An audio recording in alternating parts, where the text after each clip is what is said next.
One welcome to UPSC पे चर्चा with विशाल। तो स्टार्ट करते हैं आज लक्ष्मीकांत का चैप्टर नंबर 6 जो कि सिटीजनशिप से रिलेटेड है और देखते हैं इसमें।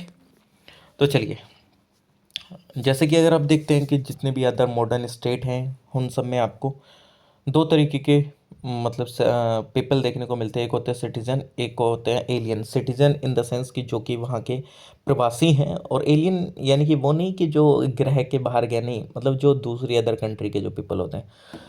सिटीजन जो हैं वो फुल मेंबर होते हैं इंडियन स्टेट के, और ये एंजॉय करते हैं जितने भी सारे सिविल एंड पॉलिटिकल राइट हैं। एलियन जो हैं वो दूसरी तरफ अगर देखा जाए तो ये किसी अदर स्टेट के, स्टेट इन द सेंस यहाँ पे राज्य का नहीं है, स्टेट इन द सेंस यहाँ पे कंट्री होता है।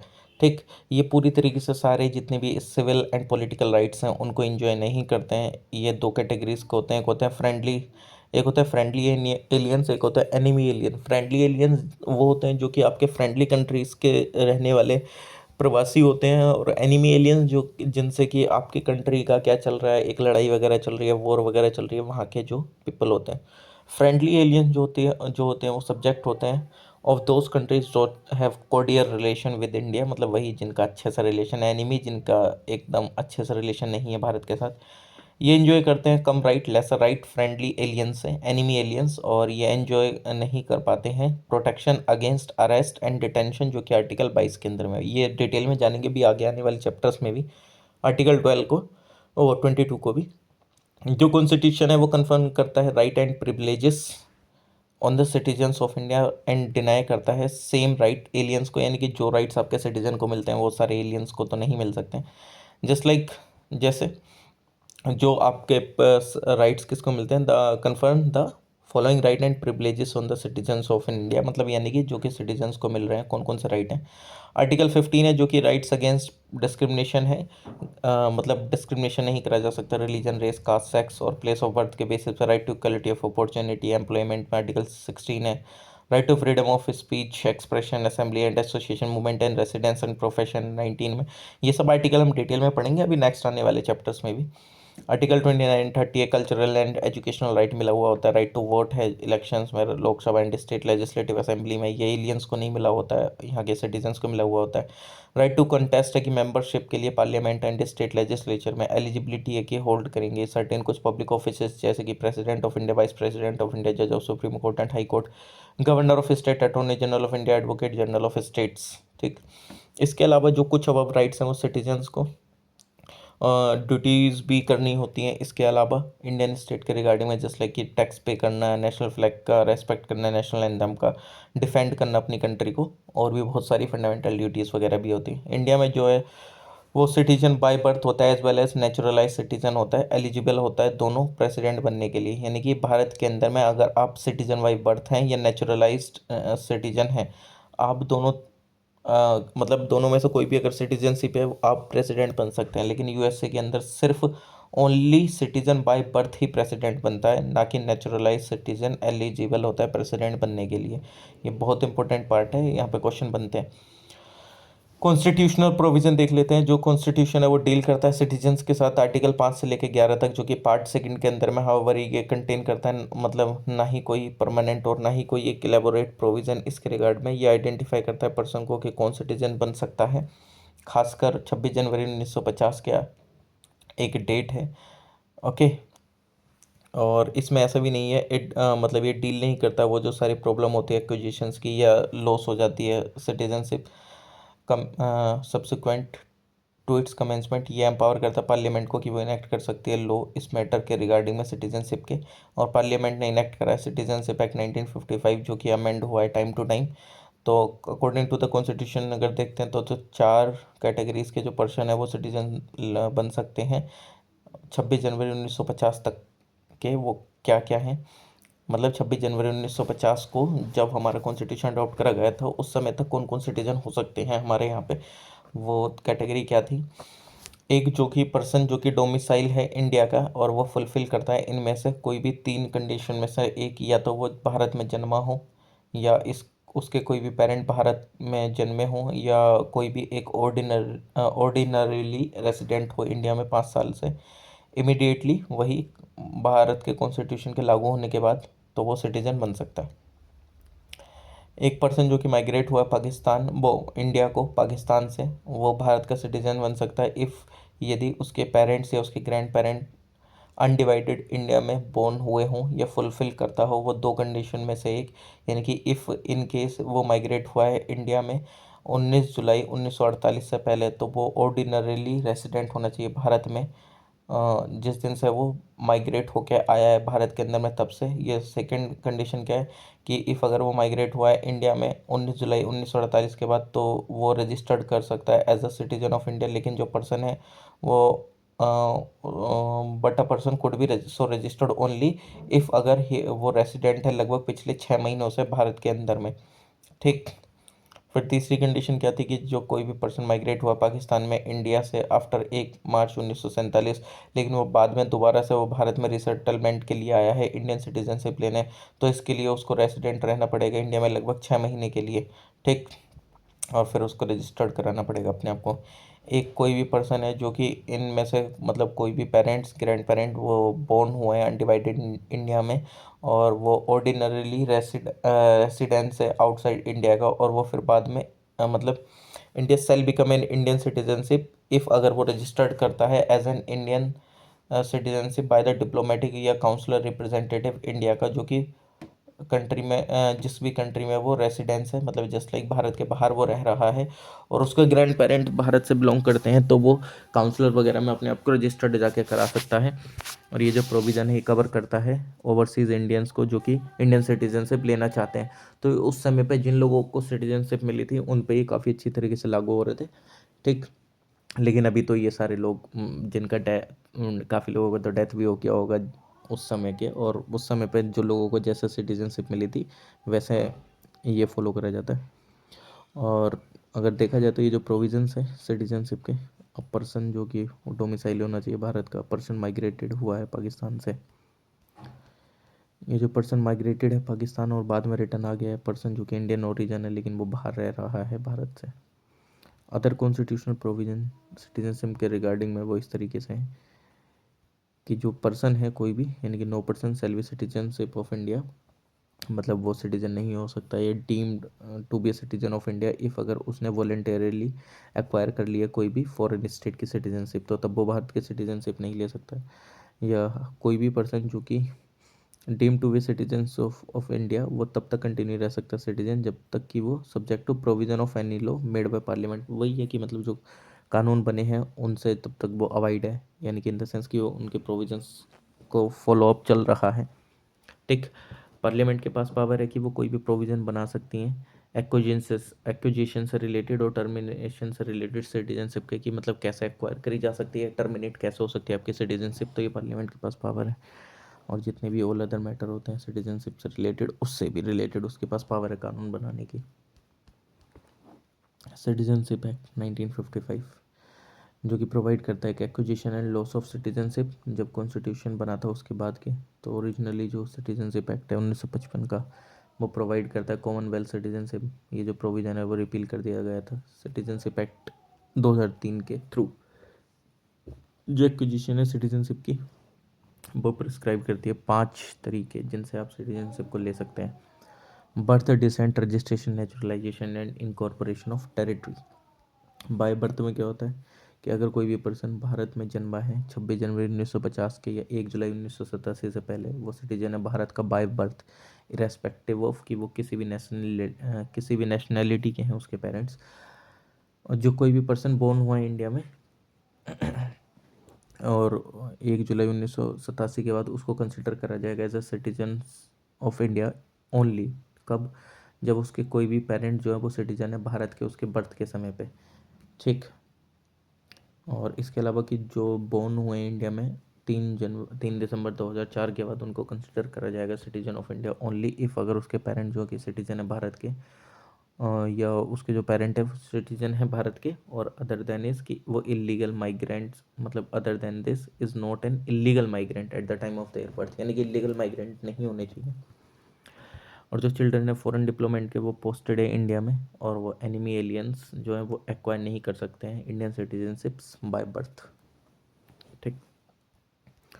बाय डिसेंट यानी कि वही के जो पूर्वज वगैरह जो चलते हुए आ रहे हैं, एक कोई भी पर्सन जो कि आउटसाइड रह रहा है भारत के, तो 26 जनवरी 1950 के, और बट बिफोर 10 दिसंबर 1992 वो सिटीजनशिप इंडिया का बाय डिसेंट, इफ़ अगर उसके फादर जो कि सिटीजन थे भारत के जिस समय उसका बर्थ हुआ था, और कोई भी पर्सन जो कि बोर्न होता आउटसाइड इंडिया 10 दिसंबर 1992 के बाद वो कंसिडर करा जाएगा as citizenship of India, if अगर उसके पेरेंट्स जो कि वो सिटीजन हैं भारत के उसके जन्म के समय पे December 3, 2004 के बाद जो कोई भी बच्चा पैदा हुआ है, जो कोई भी आउटसाइड इंडिया, वो सिटीजनशिप ऑफ इंडिया है बाय डिसेंट, वो सिटीजनशिप ऑफ इंडिया नहीं है जब तक कि उसका जो बर्थ है वो रजिस्टर्ड नहीं होगा इंडियन काउंसुलेट के साथ 1 साल के अंदर उसके बर्थ के बाद, और with the permission of central government, if अगर वो जो पीरियड है 1 साल का वो ख़त्म हो जाता है तो। और जो एप्लीकेशन है रजिस्ट्रेशन की बर्थ की माइनर चाइल्ड की, वो इंडियन काउंसुलेट में कंपनी करी जाएगी एक अंडरटेकिंग वगैरह से, राइटिंग वही पेरेंट्स के द्वारा दिया जाता है, ठीक, कि वो किसी does not hold the passport of any other country, कि वो किसी और कंट्री का उनके पास पासपोर्ट वगैरह सच नहीं है।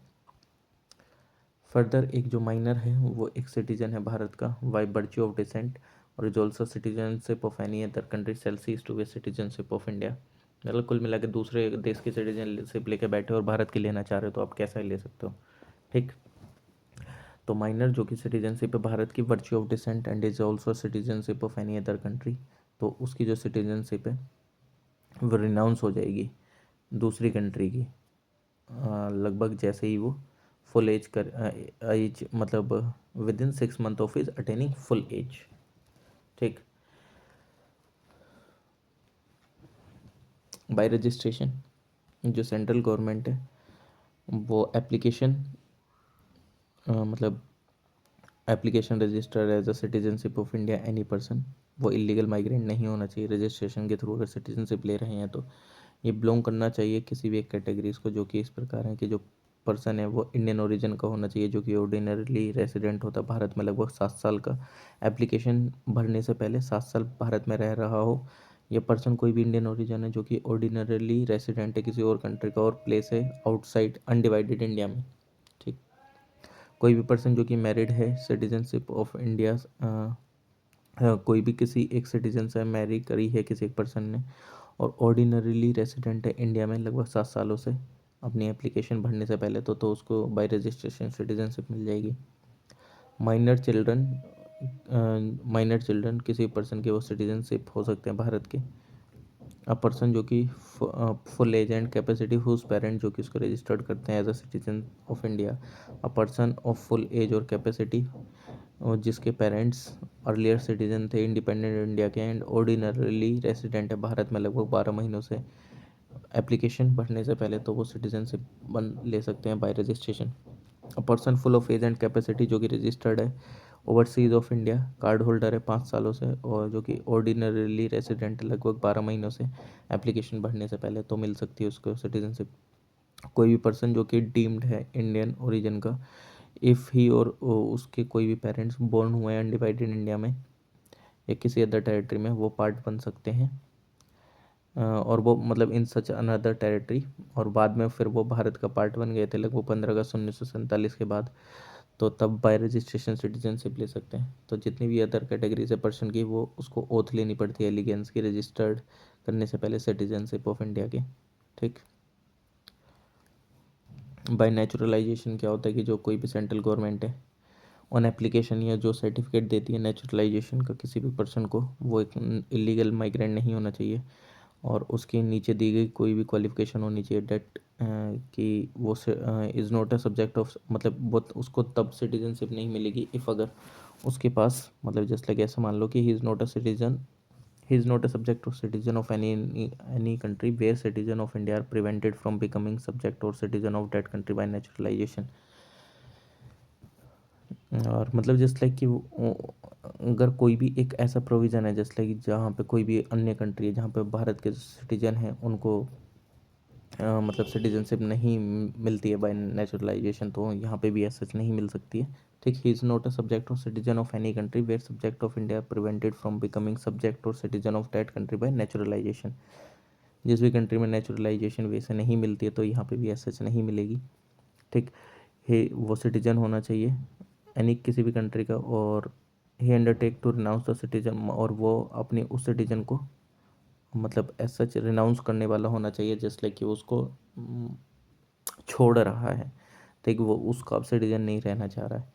तो वो यहाँ पे इस इवेंट में वो यहाँ पे एप्लीकेशन भर सकता है और वो सिटीजन बन सकता है। ये इसके आइदर यानी कि जो रिसाइडेड है इंडिया में और वो सर्विस में है गवर्नमेंट ऑफ इंडिया में, या पार्टली वन एंड और partly the other throughout the period of 12 month immediately preceding the date of the application. Okay, या जो during the 14 years immediately preceding the said period of 12 month, यानी कि ज़्यादा ऊपर हो गए हैं, प्रीसीड कर लिए हैं 12 मंथ से ज़्यादा, और वो रिसाइडेड है इंडिया में और सर्विस में है गवर्नमेंट ऑफ इंडिया की, partly the one and partly the other for a period, जो भी उसको एग्रीगेट दिया गया है नॉट लेस दैन 11 ईयर्स, तो तब उसको सिटीजनशिप मिल सकती है बाय नेचुरलाइजेशन। उसका गुड करेक्टर होना चाहिए, ये एक एडुकेट नॉलेज होनी चाहिए लैंग्वेज की, जो कि स्पेसिफाई है 8 शेड्यूल में कॉन्स्टिट्यूशन के अंदर कोई सी एक लैंग्वेज की। और जो सर्टिफिकेट ऑफ नेचुरलाइजेशन को ग्रांट होता है ये इफ़ अगर वो भारत में रहना चाहता है और एंटर और कंटिन्यू सर्विस करना चाहता है अंडर गवर्नमेंट ऑफ इंडिया और अंडर एन इंटरनेशनल ऑर्गेनाइजेशन जिसका भारत मेंबर है, अंडर सोसाइटी, कंपनी और बॉडी और पर्सन जो कि स्टैब्लिश है भारत में। हालांकि जो वो गवर्नमेंट ऑफ इंडिया है वो जितनी सारी कंडीशंस है नेचुरलाइजेशन के, अगर उसके बाद भी नहीं देना चाहे तो वो उसके पास अथॉरिटी है, वो तब तक देना चाहे, ठीक। या तो वो सर्विसेज में just like science, philosophy, art, agriculture, world peace या ह्यूमन प्रोग्रेस में, इवन जितने भी नेचुरलाइज सिटीजन होते हैं उनको भी एक ओथ ऑफ एलिजेंस लेनी पड़ती है कॉन्स्टिट्यूशन ऑफ इंडिया की। इनकॉर्पोरेशन ऑफ टेरिटरी, यानी कि कोई भी फॉरेन टेरिटरी अगर पार्ट बन जाती है भारत का, तो जो गवर्नमेंट ऑफ इंडिया है वो स्पेसिफाई करती है उन पर्सनस को, ठीक, सिटीजन ऑफ इंडिया, और जितने भी ये पर्सन हैं वो सिटीजन बन जाते हैं भारत के उस नोटिफाइड डेट से। जस्ट लाइक जब से पौंडीचेरी जब पार्ट बना था तो उनको सिटीजनशिप दी गई थी, तो ऑर्डर निकाला गया था citizenship Pondicherry order 1962 under the citizenship act 1955। Special provisions होते हैं कुछ पर्सन को जो कि कवर्ड हैं, जस्ट लाइक जैसे असम अकॉर्ड से जो सिटीजनशिप एक्ट 1985 का वो ऐड करता है। Following special provision citizen of person जो कि कवर्ड है असम अकॉर्ड से, जो कि रिलेटेड है फॉरनर्स इशूज़, जस्ट लाइक बताते हैं उसमें क्या क्या है। जितने भी पर्सन है इंडियन ओरिजिन के जो कि असम आए थे बिफोर मतलब 1 जनवरी 1966 से पहले बांग्लादेश से, और वो ऑर्डिनरीली रेसिडेंट है लगभग असम में जब से एंट्री हुई है जब से एंट्री हुई है असम में, ठीक, और वो सिटीजनशिप बन सकते हैं भारत के। और जो भी पर्सन है इंडियन ओरिजिन के जो कि असम में आए हैं 1 जनवरी 1966 के बाद, और लेकिन 25 जनवरी 1971 से पहले बांग्लादेश से, और वो असम में रह रहे हैं जब से वो एंटर हुए हैं असम में, तो वो उनको बनाया जा सकता है सिटीजन, वो अपने आप को रजिस्टर कर सकते हैं। और जितने भी रजिस्टर्ड पर्सन हैं वो सिटीजनशिप के लिए मतलब एज सच उनको मिल जाएगी, ठीक। बट इसमें यह था कि जो इंटरवेनिंग पीरियड होता है 10 साल का, उनके पास सेम राइट होते हैं, ऑब्लिगेशन होती है as a citizenship of India, लेकिन उनको राइट टू वोट नहीं होता था 10 साल तक के लिए, ठीक। लॉस ऑफ सिटीजनशिप, आप अपने सिटीजनशिप को कैसे खो सकते हैं। पहला तो यह है कि भाई बाय रिनंसिएशन, यानी कि कोई भी एक भारतीय है, ठीक, और वो डिक्लेयर करता है कि हाँ मैं अब इस देश भारत की सिटीजनशिप छोड़ के दूसरे देश की सिटीजनशिप ले रहा हूँ, ठीक। हाउएवर ये जो डिक्लेरेशन है ये मतलब upon the registration of that declaration the person is okay, ठीक है। जस्ट लाइक ये चीज़ तब नहीं होनी चाहिए जिस टाइम पे भारत जो किसी एक कंट्री के साथ युद्ध लड़ रहा है और आप उस टाइम पे एप्लीकेशन भरते हैं, तो उस समय पे सेंट्रल गवर्नमेंट आपकी एप्लीकेशन को अपने पास रख सकती है, मंजूरी नहीं दे सकती है। फर्दर जिस टाइम पे जो पर्सन है वो रिनाउंस करता है अपने इंडियन सिटीजनशिप को, तो जितने भी उसके माइनर चाइल्ड हैं वो भी इंडियन सिटीजनशिप उनकी खो जाती है। हाउएवर इफ़ अगर वो बच्चा जो है अपनी 18 ईयर की एज को अटेन करने के बाद रिज्यूम करना चाहे इंडियन सिटीजनशिप को तो कर सकता है। टर्मिनेशन, जिस टाइम पे कोई भी इंडियन सिटीजनशिप वॉलेंटरीली एक्वायर कर लेता है किसी दूसरी कंट्री की सिटीजनशिप को, तो उसकी इंडियन सिटीजनशिप ऑटोमेटिकली टर्मिनेट हो जाती है, ठीक। बट ये जो कंडीशन है ये अप्लाई नहीं होती है ड्यूरिंग अ वॉर, जिस समय भारत किसी कंट्री के साथ एंगेज है वॉर में। डेप्रीवेशन, ये कंपलसरी टर्मिनेशन इंडियन सिटीजनशिप का सेंट्रल गवर्नमेंट के द्वारा इफ़ जो सिटीजन है वो अटेन कर लेता है सिटीजनशिप फ्रॉड के थ्रू, ये डिसलॉयल्टी दिखाता है कॉन्स्टिट्यूशन ऑफ इंडिया के प्रति, या जो अनलॉफुली ट्रेडेड करता है, कम्युनिकेट करता है एनिमी के साथ ड्यूरिंग अ वॉर, या सिटीजन जो है 5 सालों के अंदर आफ्टर रजिस्ट्रेशन नेचुरलाइजेशन इम्प्रिजन है किसी कंट्री में 2 सालों से, या सिटीजन जो है वो ऑर्डिनरली रेसिडेंट है भारत के बाहर लगभग 7 सालों से कंटिन्यूसली, तो उसकी सिटीजनशिप चली जाती है। ठीक, सिंगल सिटीजनशिप यानी कि भारत का जो कॉन्स्टिट्यूशन है वो फेडरल है और एनविसेक करता है। एक ड्यूअल पॉलिटी है, सेंटर एंड स्टेट है, लेकिन हमारे यहाँ सिर्फ एक ही सिटीजनशिप होती है जो कि इंडियन सिटीजनशिप है, ये नहीं कि स्टेट के लिए अलग है और यूनियन के लिए अलग है। ओके, जैसे यूएसए में होता है, स्विट्ज़रलैंड में होता है, हमारे यहाँ ऐसा नहीं है। यूएसए में क्या होता है कि जितने भी पर्सन होते हैं वो सिटीज़न नहीं है भारत के, बट वो पर्टिकुलर एक स्टेट के सिटीज़न होते हैं। ठीक, उनको 2 सिटीजन लेनी पड़ती हैं, यूएसए का कहलाने के लिए और अपने स्टेट का कहलाने के लिए। ठीक, जैसे 50 स्टेट है तो 50 स्टेट के अलग अलग सिटीजनशिप, यूनियन के एक अलग स्टेट सिटीजनशिप, तो उनको उस हिसाब से राइट भी मिलते हैं। ओके, ये जो सिस्टम है कई बार प्रॉब्लम क्रिएट कर देता है डिस्क्रिमिनेशन की, ये डिस्क्रिमिनेट होने लगते हैं कई बार, लाइक राइट टू वोट में, पब्लिक ऑफिस में जो इनको नौकरी मिलती है, प्रैक्टिस प्रोफेशन वगैरह में, है कि नहीं। तो मतलब मान लो यूनियन किसी अन्य राज्य के पीपल को ज़्यादा प्रेफर करता हो, दूसरे राज्य को ना करता हो, लेकिन ये सिंगल सिटीजनशिप वाले स्टेट में हमारे मतलब भारत में ये चीज़ें नहीं देखने को मिलती हैं, सबको एक समान अधिकार है। ठीक, इंडिया में जितने भी सिटीजन हैं भले से वो किसी भी स्टेट में जन्मा हो, डजेंट मैटर, उसको सेम राइट मिलेंगे, कोई भी डिस्क्रिमिनेशन नहीं होगा।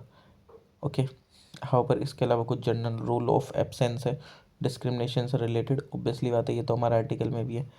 जस्ट लाइक जैसा आर्टिकल 16 है वो प्रिस्क्राइब करता है कि कोई भी रेसिडेंस है कहीं पे भी स्टेट में, किसी भी यूनियन टेरेटरी में, तो उसको वही सारे एम्प्लॉयमेंट मिलेंगे, वही सारे अपॉइंटमेंट मिलेंगे जो एक किसी अन्य व्यक्ति को मिलेंगे।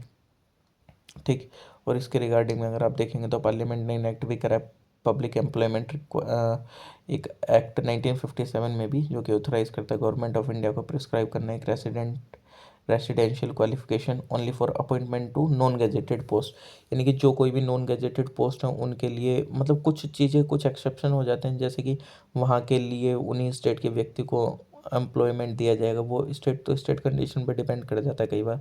ठीक, जस्ट लाइक कुछ रेसिडेंट के लिए जो नॉन गेजेटेड पोस्ट हैं, जैसे लाइक आंध्र प्रदेश में, हिमाचल प्रदेश में, मणिपुर में, त्रिपुरा में, और ऐसा तो आपने देखा भी होगा यार, जस्ट लाइक जैसे स्टेट पीसीएस भी होता है तो कुछ स्टेट पीसीएस बोलते हैं कि हमारे यहाँ का रेसिडेंट ही होना चाहिए, तो वो एक अलग चीज़ है। ठीक, हालांकि वो मौका भी देते हैं पीसीएस इन द सेंस कि लोअर पीसीएस वाले की बात कर रहा हूँ, बाकी अपर पीसीएस तो हर एक स्टेट में आप दे सकते हैं। ठीक, बट कुछ ऐसी सर्विसेज होती हैं कि आपको वहाँ का रेसिडेंट चाहिए होता है, वो इसलिए भी चाहिए होता है कई बार यार वो छोटे से स्टेट होते हैं, अपने लोगों को नौकरी नहीं दे पाते हैं, दूसरे स्टेट के आगे नौकरी ले लेते हैं, तो बहुत सारे रीज़न होते हैं, बट ये डिस्क्रिमिनेशन ऐसा सच नहीं बोल सकते। ठीक, ओके, चलिए नेक्स्ट। फिर आर्टिकल 15 है जो कि प्रोहिबिट करता है डिस्क्रिमिनेशन अगेंस्ट एनी सिटीजन, आप किसी भी ग्राउंड पे, just like religion, race, caste, sex और प्लेस ऑफ बर्थ पे, या not on the ground of residence पे आप किसी को वो कर सकते हैं डिस्क्रिमिनेट। ठीक, बट ये इसका मतलब ये भी नहीं कि state can provide special benefit और give preference to its resident, मतलब वो अपने रेसिडेंट को अगर कराना चाहे कुछ स्पेशल बेनिफिट तो वो कराने को करा भी सकता है। ठीक, बट इसका मतलब ये नहीं कि अन्य रेसिडेंट को ऐसे बिल्कुल ही तरीके से डिस्क्रिमिनेट कर दिया जाएगा। ठीक, कई बार क्या होता है कि स्टेट जो वो ऑफर करते हैं कंसेशन इन फीस अपने यहाँ के रेसिडेंट को। ठीक, जो फ्रीडम ऑफ मूवमेंट है एंड जो रेसिडेंस है अंडर आर्टिकल 19, ये सब्जेक्ट है प्रोटेक्शन ऑफ इंटरेस्ट, यानी शेड्यूल ट्राइब के लोगों को प्रोटेक्ट करने का मतलब, एंड जस्ट लाइक जैसे हम कुछ भी बोल सकते हैं freedom of movement and residence है। ठीक, लेकिन जो ये शेड्यूल ट्राइब है उनको थोड़ा सा प्रोटेक्ट करा जाता है ना, कि उनको कोई भी ऐसा कुछ भी ना बोले, ऐसा आपको पता है प्रिवेंशन ऑफ एट्रोसिटीज़ एक्ट भी हैं, क्योंकि फिर उनको एक हीन भावना से देखते हैं या उनको गाली वगैरह ये सब देते हैं इस तरीके से, अदर शब्दों में बोला जाता है कि जो राइट ऑफ है आउटसाइडर का, जो भी एंटर करा मतलब एंटर करते हैं, रिसाइड करते हैं ट्रैवल एरियाज़ में, तो उनको वो रेस्ट्रिक्टेड है यार। ऑब्वियसली बात है, उनके लिए तो प्रोटेक्ट करना होगा ना, क्योंकि उनको वहीं रहना है, वो बाहर रह नहीं पाते हैं। तो ऑब्वियसली बात है, उनके लिए तो वो सारी चीज़ें करनी पड़ेंगी। ठीक, तो कुछ थोड़े एक्सेप्शंस हो जाते हैं जब जिस टाइम पे हमें उन लोगों के राइट्स को बचाना पड़ता है। तो ठीक, 2019 में जो लेजिस्लेचर था, तो जो state of Jammu and Kashmir है उसको एम्पावर करा, क्या कि डिफाइन करा पर्सन को कि वो परमानेंट रेसिडेंट है स्टेट का, कन्फर कर सकते, उनको भी थोड़े कुछ स्पेशल राइट दिए गए, प्रिविलेजेस दिए गए परमानेंट रेसिडेंस से रिलेटेड। अगर आपको बनना है तो एम्प्लॉयमेंट होना चाहिए अंडर स्टेट गवर्नमेंट, एक्विजिशन कर सकते हैं मूवेबल प्रॉपर्टी का स्टेट में, सेटलमेंट हो सकता है स्टेट में, राइट टू स्कॉलरशिप है। ठीक, पहले ये सारी चीज़ें इतनी नहीं होती थी, जब से 370 आर्टिकल हटा तो फिर मतलब वो ये सारी चीज़ें अब होने लगी। ठीक, वरना वहाँ के ही रेसिडेंट को ये सारे प्रावधान थे, लेकिन अब बाहर के लोग भी ज़मीन उमीन खरीद सकते हैं, बट कुछ कंडीशंस अप्लाई होती हैं। लेकिन 2019 से पहले तो आप कुछ भी नहीं कर सकते थे। हालांकि अगर वहाँ की कोई लड़की शादी करती है मेन पार्ट ऑफ इंडिया के मतलब किसी एक मेल से, तो फिर उसकी भी सिटीजनशिप चली जाती थी जम्मू एंड कश्मीर की। मतलब उनको एक अलग ही चल रहा था, लेकिन 370 हटने के बाद काफ़ी सारी चीज़ें चेंज ही हो गई हैं। ठीक, ये तो चीज़ें चलो मैंने आपको बता दिया कि 370 हटा, तो उसके बाद काफ़ी सारी चीज़ें चेंज ही हो गई हैं। तो ये जो कॉन्स्टिट्यूशन हमारा, ये कनाडा की तरह ही हमने इंट्रोड्यूस करा था, सिस्टम ऑफ सिंगल सिटीजनशिप, जो कि प्रोवाइड करता है कि uniform right accept in few cases, जो कि मैंने आपको बताया जिस टाइम पे ज़रूरत पड़ती है। ठीक, और ये प्रमोट करता है feeling of fraternity and unity लोगों के बीच में। ओके, चलिए, ओवरसीज सिटीजनशिप ऑफ इंडिया, यानी कि सितंबर 2020 में गवर्नमेंट ऑफ इंडिया यानी कि जो मिनिस्ट्री ऑफ एक्सटर्नल अफेयर है, उसने सेटअप करा था एक high level committee on the Indian diaspora.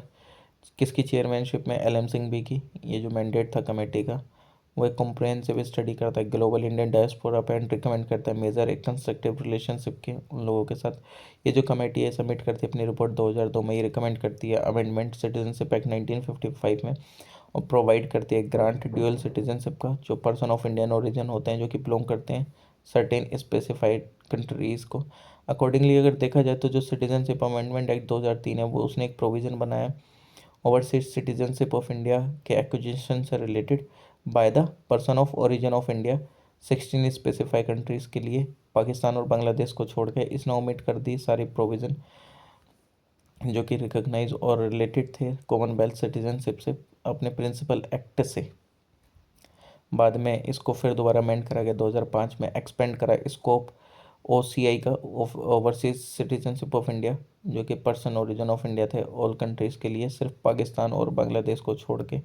ठीक, ओसीआई जो है वो एक्चुअली एक ड्यूअल सिटीजनशिप नहीं है।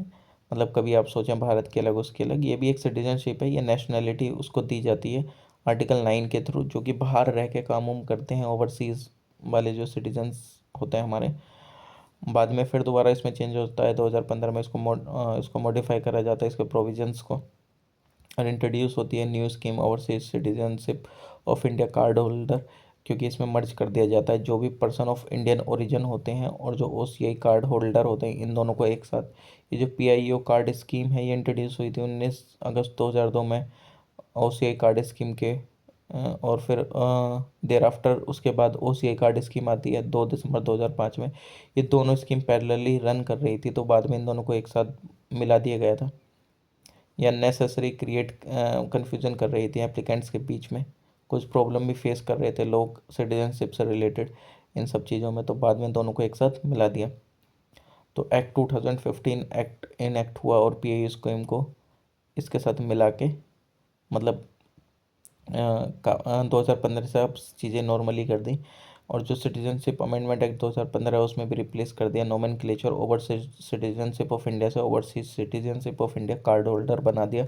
इसके अंदर कुछ प्रोविजंस हैं कि रजिस्ट्रेशन कैसे हो सकता है overseas citizenship of India card holder का, जो ये सेंट्रल गवर्नमेंट है एप्लीकेशन पे हो सकता है।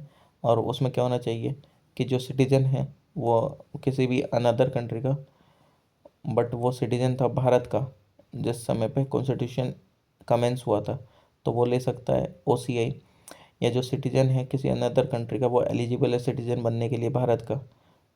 कॉन्स्टिट्यूशन ऑफ इंडिया जिस टाइम पे कमेंस हुआ था उस समय पे, ये कोई भी सिटीजन है अनदर कंट्री का, बट वो बिलोंग करता है किससे, टेरिटरी जो कि बन गई थी बाद में भारत का पार्ट 15 अगस्त 1947 के बाद। ठीक। ये जो भी कोई चाइल्ड है, ये ग्रैंड चाइल्ड है किसी का, या ग्रेट ग्रैंड चाइल्ड है, तो वो OCI कार्ड के थ्रू सिटीजनशिप ले सकता है भारत की। इसके अलावा कोई भी पर्सन है जिसका माइनर चाइल्ड जो है कि वो पर्सन मैंशनड है क्लोज ए में, इनके ऊपर जो है इनमें से, या पर्सन जो कि एक माइनर चाइल्ड है जिसके जो पेरेंट्स हैं वो सिटीजन है भारत के, या कोई भी एक पेरेंट भारत का रहने वाला ये सिटीजन है, या कोई भी जो स्पाउस है फॉरेन ओरिजिन है सिटीजन ऑफ इंडिया की, या स्पाउस जो है वो फॉरेन ओरिजिन है OCI की, OCI कार्ड होल्डर की, तो वो भी रजिस्टर्ड कर सकते हैं और वो भी ले सकते हैं सिटीजनशिप। लेकिन 2 साल रहना चाहिए एक तरीके से एप्लीकेशन भरने से पहले। कोई भी पर्सन जो कि हु इज़ आइदर, या जिसके जो पेरेंट है ग्रैंड पेरेंट और जो ग्रेट ग्रैंड पेरेंट है वो सिटीजन से पाकिस्तान के, बांग्लादेश के और किसी अन्य कंट्री के, तो उनको स्पेसिफाई, वो भी स्पेसिफाई है एस रजिस्ट्रेशन के लिए OCI में। जो ओ सॉरी, ये तो मैंने ऊपर बताया ही था कि पाकिस्तान और बांग्लादेश को छोड़ के OCI कार्ड होल्डर मतलब एप्लीकेबल नहीं है इन दोनों कंट्री पे, तो no person who is either. ठीक। जो सेंट्रल गवर्नमेंट है वो स्पेसिफाई करती है डेट, जब मतलब जब से वो पर्सन ने इंडियन ओरिजिन कार्ड होल्डर लिया है, तो वो उस दिन से overseas of India card holder बन जाता है या सिटीजन बन जाता है OCI। ओके। इसके अलावा क्या होता है कि जितने भी कंटेंट पॉइंट है पॉइंट 1 में, जो सेंट्रल गवर्नमेंट है वो सेटिस्फाई करती है special circumstances after recording the circumstances in writing और रजिस्टर, जब वो कर देता है पर्सन तो उसके बाद वो OCI ले सकता है।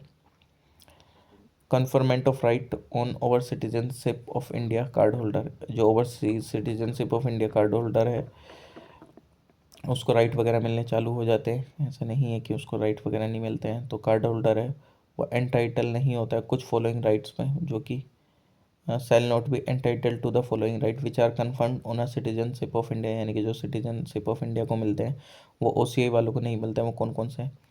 उनको नहीं मिलता right to equality of opportunity public employment में, वो एलिजिबल नहीं होते हैं इलेक्शन के लिए एज अ प्रेसिडेंट, एलिजिबल नहीं होते हैं वाइस प्रेसिडेंट के लिए एज अ इलेक्शन, और ये एलिजिबल नहीं होते हैं एज अ जज बनने के लिए सुप्रीम कोर्ट के, एलिजिबल नहीं होते हैं जो जज होता है हाई कोर्ट, ये एलिजिबल नहीं होते हैं रजिस्ट्रेशन करने के लिए अपने आप को एज अ वोटर, एलिजिबल नहीं होते हैं कि वो मेंबर बन सके हाउस ऑफ द पीपल या काउंसिल ऑफ स्टेट का, वही लोकसभा राज्यसभा का, एलिजिबल नहीं होते हैं वो किसी भी स्टेट की लेजिस्लेटिव असेंबली और लेजिस्लेटिव काउंसिल का पार्ट बनने के लिए, ये एलिजिबल नहीं होते हैं पब्लिक सर्विसेज के लिए।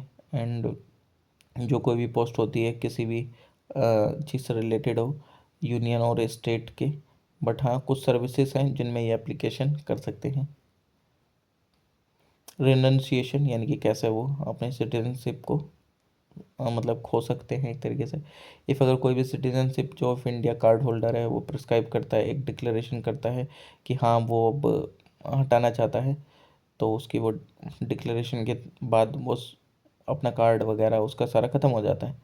या कोई भी पर्सन जो है वो ओवरसीज सिटीजनशिप ऑफ इंडिया है और उसके जो स्पाउस है वो फॉरेन ओरिजिन के है और वो ऑब्टेन कर लेता है उसका कार्ड दूसरी अदर कंट्री का, या उसके जितने भी माइनर चाइल्ड हैं पर्सन रजिस्टर्ड हो जाते हैं as overseas citizenship of India card holder, shall thereupon cease to be an overseas citizenship of India card holder. Okay. Cancellation of registration यानी कि रजिस्ट्रेशन कैंसिल करना चाहें तो तब हो सकता है। जो रजिस्ट्रेशन है कार्ड होल्डर का वो ऑब्टेन करा हुआ किसी फ्रॉड या फॉल्स रिप्रेजेंटेशन से, तो तब उसको कैंसिल कर दिया जाएगा। या कुछ उसने डिसअफेक्शन शो करा हो कॉन्स्टिट्यूशन ऑफ इंडिया के खिलाफ, मतलब उसके प्रति, या जो OCI है और हाँ किसी वॉर के समय जो भी कोई कंट्री एंगेज है भारत के साथ उसके साथ कुछ भी अनलॉफुली ट्रेड करता है कम्युनिकेट करता है, तो तब उसका OCI पूरा ख़त्म हो जाएगा। या जो जो ओवरसीज सिटीजनशिप ऑफ इंडिया है वो 5 सालों के अंदर रजिस्ट्रेशन के बाद वो इम्प्रिजनमेंट हो जाता है, 2 या 2 साल तक, तो वो तब भी उसका OCI चला जाएगा। ठीक है। और सोवरेनिटी और इंटेग्रिटी ऑफ इंडिया से रिलेटेड या सिक्योरिटी ऑफ इंडिया से रिलेटेड या फ्रेंडली रिलेशन जो है किसी अनदर कंट्री के साथ, ठीक, उसको ये सारी चीज़ें प्रमोट करनी होती हैं। सच कि ये नहीं कि वो कुछ और कर रहा है, इन सब चीज़ों का ध्यान ही नहीं रखना है, हमारी सिक्योरिटी पर खतरा बना हुआ है। ठीक। जो मैरिज है overseas citizenship of India card holder की, ये डिसॉल्व कर दी जाती है contempt of court of law या has not been dissolve but during the substance of such marriage he has solemnized marriage with any other person. NRI PIO OCI card holder में difference देख लेते हैं। देखो, NRI कौन होता है? कोई भी सिटीजनशिप जो कि ऑर्डिनरली रेसाइड कर रहा है आउटसाइड इंडिया और उसके पास इंडियन पासपोर्ट है। और जो PIO होता है, कोई भी पर्सन जो कि एंसिस्टर है इंडियन नेशनल का और उसके पास अभी प्रेजेंटली वो कार्ड होल्ड करता है अनदर कंट्री के सिटीजनशिप या नेशनलिटी, बट उसके पास क्या है? He she is holding foreign passport. Okay. उसके एंसेस्टर भारत के हैं, लेकिन अभी वो जो है वो किसी अनदर कंट्री का पासपोर्ट वसपोर्ट सब होल्ड करता है। OCI यानी कि अ पर्सन जो कि ओवरसीज इंडिया है अंडर द एक्ट 1955 और मतलब रजिस्टर्ड है, ठीक, as a OCI card holder. कौन कौन एलिजिबल है NRI के लिए? तो OCI के लिए तो ये पूरी कंडीशंस दे रखी हैं, ठीक, ये पूरी कंडीशंस हैं। तो ये तो मैंने अभी आपको वैसे बताई भी थी, बट चलो ठीक है, ये दोबारा से बता देते हैं। ये तो बहुत बड़ी बड़ी हैं कंडीशंस, चलो कोई दिक्कत नहीं है, बता देते हैं तब भी।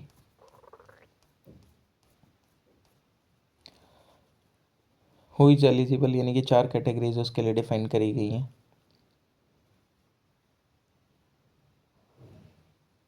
वही, अरे ये तो अभी बताया था 26/1/1950 वाला कि जो citizen who was a citizen of India उस समय पे, जिस टाइम पे कमेंसमेंट हुआ था कॉन्स्टिट्यूशन का, या जिस समय पे वो एलिजिबल हो सकता था 26/1/1950 को सिटीजनशिप बनने का, जो कि बिलोंग करता है टेरिटरी जो कि बाद में भारत में मिल गई थी 15/8/1947 के बाद, या वो चाइल्ड है, ग्रैंड चाइल्ड या ग्रेट ग्रैंड चाइल्ड है, ठीक, या उसके जितने भी माइनर चाइल्ड हैं उस पर्सन के, ठीक, या माइनर चाइल्ड है उसके जो बोथ पेरेंट्स है वो सिटीजन है भारत के, या जो स्पाउस है फॉरेन ओरिजिन सिटीजन है, या सिटीजन है मतलब, और वो spouse of foreign origin of citizenship of India और spouse of foreign origin of OCI, मतलब कुल मिला के ये है कि या तो बाहर की कोई है या बाहर वालों को कोई भारत के अंदर में कोई इस तरीके से स्पाउस है, ठीक, बट उसको रहना चाहिए लगभग 2 साल तो कम से कम रजिस्टर्ड होने से पहले, ठीक। एलिजिबल पर्सन ऑनलाइन अप्लाई कर सकते हैं, ऑनलाइन पेमेंट ये फैसिलिटी वगैरह सारी इंट्रोड्यूस है, प्रिंट आउट लेना पड़ेगा, एप्लीकेशन फॉर्म वगैरह, फोटोग्राफी, ये सारी चीज़ें सबमिट करनी पड़ेंगी, ठीक। ये तो चलो जब प्रोसेस करोगे आपको ये सारी चीज़ें तो करनी पड़ती हैं, डिस्क्लोज करना पड़ता है हर एक चीज़ को, ठीक। ये फॉरेन रीजनल रजिस्ट्रेशन ऑफिस जो होते हैं उनके अकॉर्डिंग हर एक चीज़ फॉर्म वॉर्म ये सब फिल करना पड़ेगा। फीस वही कि वही सबमिट करते हैं इंडियन मिशन या पोस्ट अब्रोड 275 रुपये लोकल करेंसी में होता है। In case of application submitted in India 15,000 रुपये। Okay. In case of Indian mission या पोस्ट अब्रोड तो वहाँ पे 275 रुपये। और कौन एलिजिबल होता है? कोई भी पर्सन जो कि आइदर उसके जो पेरेंट ग्रैंड पेरेंट्स ये सब सिटीजन हैं पाकिस्तान या भारत, पाकिस्तान या बांग्लादेश के, तो वो उन सबको OCI नहीं मिलता है। ओके। बेनिफिट क्या होते हैं NRI में? तो भाई जितने भी सारे बेनिफिट होते हैं अवेलेबल इंडियन सिटीजनशिप को वो सारे उसको मिलते हैं, ठीक। और बाकी नोटिफाई करा जा सकता है गवर्नमेंट के द्वारा टाइम टू टाइम। और PIO को कोई भी बेनिफिट नहीं मिलते हैं। और OCI को क्या मिलते हैं? OCI को क्या बेनिफिट मिलते हैं कि multiple entry lifelong visa मिल जाता है विजिट करने के लिए भारत में किसी भी पर्पज़ के लिए, ठीक। और स्पेशल परमिशन रिक्वायर होती है, ठीक। जिस टाइम पे वो रिसर्च वगैरह के रिलेटेड काम करने के लिए आते हैं तो उसके लिए आपको भाई एक स्पेशल परमिशन के लिए अप्लाई करना पड़ेगा, ठीक। एग्जामेशन होता है इनका registration with foreign regional registration officer, ठीक। और parity with NRI in respect of all facilities available to them, economic, financial, educational, but acquisition से रिलेटेड नहीं होते, एग्रीकल्चर वगैरह ये सारी प्रॉपर्टीज से। रजिस्टर्ड जो होते हैं वो उनको ट्रीट करा जाता है as a non resident Indians if किस मैटर में, inter country adoption of Indian children, अगर वो इंडियन चिल्ड्रन को अडोप्ट करते हैं तो उनको as a non resident treat करा जाता है। और जितने भी रजिस्टर्ड ओसीआई होते हैं कार्ड होल्डर उनको ट्रीट करा जाता है with resident Indian national in the matter of tariff वगैरह, वही सेम एप्लीकेबल होगा जो भी एयर फेयर वगैरह है उन सब, जैसा नॉर्मल पीपल पे लागू होता है वैसे इन पे लागू होगा। रजिस्टर्ड ओसी जो रजिस्टर्ड ओसीआई होते हैं बेसिकली उन पे भी सेम ऐसी फीस लगती है जैसे डोमेस्टिक लोगों पे लगती है हर एक चीज़ों के लिए, ये नहीं कि इनको एज अ फॉरेनर ट्रीट करा जाता है। ठीक, ओके। बाकी फॉरेनर्स की तो अलग फीस होती है। Parity with non resident Indian in respect of entry fees जो होती है नेशनल मॉन्यूमेंट, हिस्टोरिकल वगैरह में, यहाँ पे इनको नॉन रेसिडेंट ट्रीट करा जाता है, इनसे थोड़े से ज़्यादा पैसे ले लिए जाते हैं। ठीक, ये कोई भी अगर ये परस्यू करते हैं profession, doctor, dentist, nurse, pharmacist, advocate, architect, इन सब चीज़ों का, चार्टेड अकाउंटेंट वगैरह का, तो इन पे थोड़ा सा अलग चीज़ें और एक्स्ट्रा क्यूरेट हो जाती हैं। स्टेट गवर्नमेंट इंश्योर करती है कि जितने भी ओसीआई कार्ड होल्डर हैं, रजिस्ट्रेशन बुकलेट्स हैं ओसीआई के, उनको ट्रीट करा जाए मतलब ऐसा एज देयर आइडेंटिफिकेशन, अगर कोई भी सर्विसेज वगैरह में इनको लेना है या कुछ भी ऐसा करना है तो। ठीक, एनआरआई को कोई भी वीज़ा की ज़रूरत नहीं पड़ती, पीआईओ को ज़रूरत पड़ती है, इसको ज़रूरत पड़ती है मतलब can visit India without visa for life long, जब तक जीवित रहेगा तब तक बिना वीज़ा के भाई विजिट करता रहे। If he is required to registered with the local police station authorities, नहीं इसको एज सच एनआरआई को ज़रूरत नहीं होती, पीआईओ को ज़रूरत होती है इफ़ अगर वो 180 दिन से ज़्यादा रह रहा है तो, और ओसीआई को कोई ज़रूरत नहीं होती लोकल पुलिस स्टेशन के साथ रजिस्ट्रेशन करने की। और क्या क्या एक्टिविटीज़ अंडरटेक हो सकती हैं, एनआरआई को सारी एक्टिविटीज़ एप्लीकेबल हैं, और पीआईओ को एज़ पर वीज़ा जो भी उसने वीज़ा लिया वो सारी ऑल एक्टिविटीज़ हो सकती हैं। लेकिन रिसर्च ओसीआई को सारी एक्टिविटीज़ के लिए परमिशन है, लेकिन कुछ एक्टिविटीज़ को छोड़ के खासकर रिसर्च वर्क वगैरह के लिए उसको अलग से परमिशन लेनी पड़ती है। और कैसे एक्वायर करा जा सकता है सिटीजनशिप, जो एनआरआई है वो तो इंडियन सिटीजन ही होता है, और जो पीआईओ है उसको as per Indian citizenship act वगैरह लेना पड़ता है, उसके अकॉर्डिंग रजिस्ट्रेशन करना होता है। और ओसीआई का तो अलग ही एक्ट चलता है जो कि हमने पीछे पढ़ा ही है, कैसे वो ले सकता है। आर्टिकल जो कि आर्टिकल 5 रिलेटेड है आपके सिटीजनशिप से रिलेटेड, जिस टाइम पे कॉन्स्टिट्यूशन कमेंस हुआ था। 6 जो कि राइट ऑफ सिटीजनशिप बताता है, जो कि सर्टेन पर्सन को जो कि माइग्रेट हुए थे इंडिया में पाकिस्तान से। आर्टिकल 7 जो कि बताता है right of citizen certain migrants जो कि पाकिस्तान गए हैं। आर्टिकल 8 जो कि राइट ऑफ सिटीजन बताता है सर्टेन पर्सन के जो कि इंडियन ओरिजिन के हैं लेकिन आउटसाइड रहते हैं भारत के। आर्टिकल 9 बताता है जो कि पर्सन वॉलेंटरीली एक्वायर करते हैं सिटीजन किसी अन्य फॉरेन स्टेट की। 10th जो कि कंटिन्यूएंस कैसे होगा राइट ऑफ सिटीजनशिप का। और आर्टिकल 11 यानी कि पार्लियामेंट जो कि रेगुलेट करती है राइट ऑफ सिटीजनशिप लॉ के थ्रू। चलिए सिटीजनशिप कंप्लीट होता है, कल फंडामेंटल राइट चालू करेंगे नेक्स्ट वीडियो में। ये तो बहुत इंपॉर्टेंट पार्ट चालू होने वाला है, बहुत इंटरेस्टिंग है ये टॉपिक। ओके, तो चलिए तब तक के लिए धन्यवाद, मिलते हैं नेक्स्ट वीडियो में। Please like, share, comment and subscribe.